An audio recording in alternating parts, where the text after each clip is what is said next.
करते हैं, आप उन पे अत्याचार मत कीजिए, समझाइए अपने बेटे को। आज जब ऐसा विदुर जी कह रहे थे, उसी समय दुर्योधन आया और दुर्योधन ने जो है विदुर जी को बहुत डांट लगाई कि मेरे राज्य में हो, मैंने आपको महामंत्री बनाया, आप जो है मेरे खिलाफ बोलते हो। और विदुर जी को कहा कि तुरंत जो है तुम निकल जाओगा, जो है राजमहल से निकल जाओ। और स्वयं धनुर्वागिनी धाय माया गतव्यथो या दुर्मानयाना। आज विदुर जी ने दुर्योधन के बोलने पर राजमहल छोड़ दिया। और स्वयं धनुर्वागिनी धाय माया गतव्यथो या दुर्मानयाना। और विदुर जी क्या है, धर्म है। और जब धर्म चले गए अब कौरवों के यहाँ से, तो अब कौरवों के दिन जो है पतन के आ गए, अब उनका विनाश होने वाला है। जब तक धर्म को पकड़ोगे, अर्जुन के पास क्या है, धर्मराज युधिष्ठिर।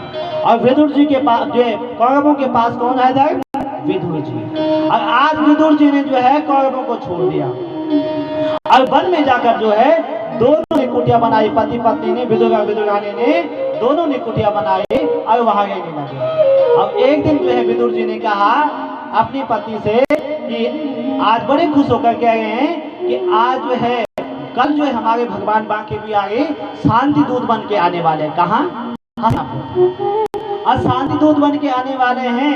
तो आज विदुरानी ने कहा, विदुर जी की पत्नी ने कहा कि अब तो आप राजमहल में हैं, अब वहाँ लाखों की भीड़ होगी, तो भगवान आपको कहाँ देख पाएंगे, हम भगवान से कहाँ मिल पाएंगे। तो विदुर जी ने एक बड़ी सुंदर बात कही। विदुर जी ने कहा, विदुरानी, भगवान को हम ना देख पाए चलेगा, हम भगवान को ना देखें कोई बात नहीं, पर भगवान की एक नजर जो है अवश्य हम पे पड़ेगी। अब वो दोनों पति पत्नी जो है बड़े खुश हुए। अगर भगवान शांति दूत बन के आए हस्तिनापुर में, तो कौरवों ने बड़ा स्वागत किया, दुर्योधन ने बड़ा स्वागत किया। और जब दुर्योधन की सभा में आज भगवान गए, तो भगवान ने दुर्योधन से कहा, दुर्योधन, पांडव आपके भाई हैं? कहा हाँ। कहा पांडव आपके चाचा जी के बेटे हैं? कहा हाँ। तो कहा आधा राज्य उनका बनता है? कहा बिल्कुल नहीं। कहा क्यों? यदि देखें तो दो भाइयों के हिस्से होने चाहिए और आधा राज्य इनको मिलना चाहिए। परंतु दुर्योधन बोल पड़ा कि सुजागे ने बदास्यामी बिना युद्धे न केशवा। बिना युद्ध के जो है 1 इंच भूमि नहीं दूंगा मैं। भगवान ने कहा युद्ध जानते हो कितनी जो है युद्ध में जो है कितनी विषमता होती है। हजारों माताएं विधवा हो जाती हैं, हजारों बच्चे अनाथ हो जाते हैं। तुमने युद्ध की केवल कहानियां सुनी होंगी, युद्ध में कितनी जो है हानि होती है ये तुम नहीं जानते। तो तुरंत जो है दुर्योधन का हाथ उनके पिता ने पकड़ लिया। क्या कहते हैं, अभी तो आए हैं, उनका स्वागत सम्मान करो, बाद में ये बातें करेंगे राजपाट।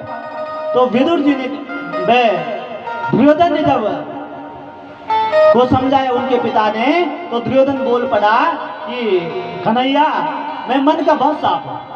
क्या बोला? मैं मन का बहुत साफ हूं और एकदम मुंह से बोल देता हूं। अच्छा, बोलता आदमी वही जो सोच के आता है, जो उसके अंदर होता है। तो दुर्योधन के अंदर तो जहर भरा हुआ था, विष भरा हुआ था। तो दुर्योधन ने कहा कि भगवान आप ऐसा करो कि आप पहले भोजन कर लो, उसके बाद राजपाट की बातें कर लेंगे। तो भोजन, भगवान ने कहा कि आज मैं भोजन नहीं कर सकता हूँ। कहा क्यों? कहा आज जो है विदुर जी के यहाँ मेरा भोजन है। और विदुर जी उस सभा में लास्ट कोने में बैठे कहीं। और विदुर जी ने जब ये सुना तो उनका मन गदगद हो गया। तो भगवान से दुर्योधन कहते हैं कि आज विदुर जी के यहाँ कहाँ भोजन है, वो तो कुटिया में रहते हैं, उनके पास अपने खाने के लिए भोजन है, आपको कैसे खिला देंगे। तो भगवान ने कहा मुझे उसकी परवाह नहीं, मुझे उसकी चिंता नहीं है, जब मुझे बुलाया है तो व्यवस्था भी की होगी। तो कहा आज का भोजन यहाँ कर लो। कहा आपके यहाँ भोजन करने का मतलब ही नहीं बनता। क्यों? क्योंकि 2 विधि भोजन होते हैं, विपद पड़े या प्रीत। 2 विधि भोजन की होती है, या तो खाने वाले के पेट में अभाव हो, भूख हो, और यदि खिलाने वाले के पास भाव हो।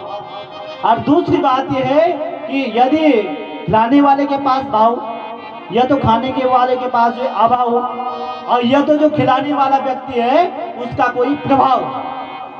समझ? तो आपके पास भाव नहीं, मेरे पास अभाव नहीं और मेरे देखने में आपका कोई प्रभाव नहीं। अब कोई बड़ा व्यक्ति चीफ मिनिस्टर कहे भाई भोजन पे आ जाना, तो आप लोग जाओगे? जाओगे ना? तो प्रभाव, तो दुर्योधन से भगवान कहते हैं मेरी दृष्टि में ना तेरे प्रभाव है ना भाव है, और मेरे पास अभाव नहीं। आज भगवान जो है विदुर जी के यहाँ निकल पड़े, और विदुर जी उस सभा में थे तो सबसे पहले उनके घर में तो कुछ था नहीं, तो मार्केट में गए, उन्होंने वहां लड्डू लिए, माखन लिया, मिश्री लिया। भगवान क्या खाते? माखन मिश्री। यहाँ भी पहुंच गए, कन्हैया आने वाले थोड़ी देर, तो विदुर जी गए वहां। अब भगवान निकल पड़े विदुर जी के घर के लिए। अब भगवान जब किसी भक्त के घर में जाते हैं, आज भगवान नंगे पांव गए, और नंगे पांव जब गए विदुर जी के यहाँ, तो विदुरानी जी स्नान कर रही थी, और कन्हैया ने द्वार खटखटाया, काकी जी द्वार खोलो, काकी जी द्वार खोलो। और विदुरानी उस समय स्नान कर रही थी, और उसने जैसे कन्हैया की आवाज सुनी वैसे गीले कपड़ों में निकल पड़ी, और भगवान ने अपना दुपट्टा फेंका विदुरानी के ऊपर, और जो है अंदर प्रवेश कर गए। और जब भगवान अंदर प्रवेश कर गए बंधुओं, तो विदुरानी ने क्या किया, एक चौकी ली, और चौकी को कभी इस कोने में ले जाती, कभी इस कोने में ले जाती, कन्हैया यहाँ पर सांप है, यहाँ पर सांप है, यहाँ पर सांप है। अंतिम में विदुरानी ने क्या किया, चौकी को उल्टा बिछा दिया, और जब उल्टा बिछा दिया चौकी को, तो भगवान ने ये नहीं देखा कि उल्टी बिछी है सोच, भगवान सीधे बैठ गए। अब भगवान जब बैठ गए तो तुरंत कन्हैया की आदत तो क्या है, बड़ी, कन्हैया तो हर चीज बचपन के हिसाब से करते हैं। कन्हैया ने कहा काकी जी पेट में बहुत भूख लगी है, कुछ खाने के लिए है? तो विदुरानी ने कहा खाने के लिए तो कुछ था नहीं। तो विदुरानी जो है तुरंत अपने बगीचे में गई, और बगीचे में जो है कदली फल, केले के फल ले आई, और केले के फल जब लाए तो कन्हैया को कहा कि कन्हैया हम बगीचे में से केले ले आई, मैं कदली के फल ले आई, इनको खाओ। तो विदुरानी ने क्या किया, केले के छिलके उतारे, तो जो अंदर की फली है उसको फेंक देते और छिलके भगवान को देते। अब भगवान खा जाते हैं, एक छिलका दिया भगवान ने खा लिया, दूसरा छिलका दिया भगवान ने खा लिया, तीसरा छिलका दिया भगवान ने खा लिया, और ऐसे भगवान 20 छिलके खा गए, और भगवान ने कुछ नहीं कहा। भगवान ने कहा विदुरानी जी बहुत मीठे, बहुत मीठे, हम होते तो कहते बहुत मीठे। और भगवान क्या देते, भाव का भूखा हूं मैं, भाव ही एक सार है, जो भाव से भजता मुझको भव से बेड़ा पार है। भगवान ने विदुरानी के छिलके नहीं देखे, भगवान ने विदुरानी का क्या देखा, भाव देखा, भाव कितना पवित्र है। और विदुरानी ने जो है भगवान को इस प्रकार से भोजन करवाया। तब तक विदुर जी आए, विदुर जी ने जो है द्वार खटखटाया, विदुरानी द्वार खोलो, बहुत जल्दी जल्दी में बोले। तो विदुरानी ने कहा क्या बात है, कहा तुझे पता है, कहा क्या, कहा आज द्वारकाधीश हस्तिनापुर के मैं आए शांति दूत बनकर, उन्होंने कहा कि मेरा भोजन आज विदुर जी के घर में है, इसलिए तुम जल्दी जल्दी चलो, चौका लगाओ, घर में सफाई करो, भगवान आने वाले हैं, मैं माखन मिश्री लेकर आया हूँ, लड्डू लेके आया हूँ। तो विदुरानी ने कहा आने वाले ने बल्कि आके बैठे हुए हैं। आज जब विदुर जी अंदर गए, विदुर जी ने देखा चौकी उल्टी बिछी है, और सारे जो कदली फल के जो है, कदली फल है वो फेंका हुआ, छिलके भगवान को खिला। तो विदुर जी ने विदुरानी से कहा तुम्हें जो है पहली बार कन्हैया हमारी कुटिया में आए हैं, और तुमने उनका स्वागत कैसे किया। और तब विदुर जी ने कहा कन्हैया मैं आपके लिए माखन लाया हूँ, मिश्री लाया हूँ, लड्डू लाया हूँ। तो आज कन्हैया को विदुर जी लड्डू खिलाने लगे, और विदुर जी ने जब कन्हैया को लड्डू दिया तो कन्हैया ने थोड़ा सा लिया आधा लड्डू, और विदुर जी का हाथ पकड़ दिया, कहा कि जो स्वाद विदुरानी जी के छिलकों में था वो आपकी लड्डू में नहीं है। तो भगवान को पाने के लिए भाव, आपका भाव कैसा है। तो आज जो है विदुर जी की बात सुखदेव जी बता रहे हैं कि जब भगवान अपने धाम जाने वाले थे, तो उद्धव से भगवान ने कहा, उद्धव ने भगवान से कहा कि भगवान आपने सबसे बढ़िया भोजन कहाँ पाया, तो आपको तो बड़े बड़े राजा महाराजाओं ने भोग लगाया होगा, सबसे बढ़िया भोग आपको कहाँ लगा है। तो भगवान ने कहा 2 जगह सबसे बढ़िया भोग लगा। कहाँ, कि जब राम अवतार में आया था तो सबकी मैया के बेग जो है बहुत मीठे थे, और जब कृष्ण अवतार में आया था तो विदुरानी के जो है बेटे बहुत बढ़िया थे। विदुर जी के घर का भोजन जो है बड़ा स्वादिष्ट हुआ।